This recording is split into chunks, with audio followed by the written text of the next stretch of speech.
Hello everyone, my name is Charles Fox. And I'm Warren Miller. And in this video, we're going to talk about, is your roof ready for solar?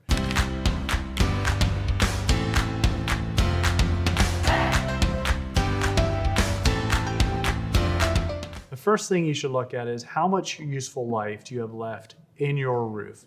If your roof is going to need to be replaced in the near future, you would want to consider doing that first before installing solar.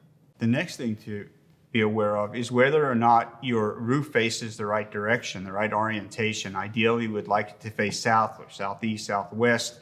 We're just trying not to put panels on a north-facing roof because of shading.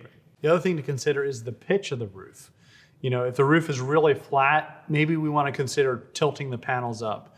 And that we need to build into the equation as we calculate the production and also the cost. If there's going to be a tilt up, there may be a little bit additional cost. Yeah, and on every roof mount array, we always make sure that the structure can support the weight load from the solar.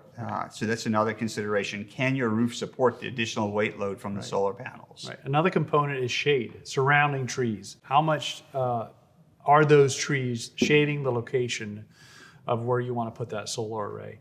And if there is shade, you may want to consider removing a tree, or maybe finding a different spot on the roof, or considering a ground mount array where you could put it where there's less shade. And then finally, the available space. You want to make sure that you have enough space on your roof to put enough panels to make it a worthwhile investment. Yep. So in summary, what's the age of your roof? What is the pitch of your roof?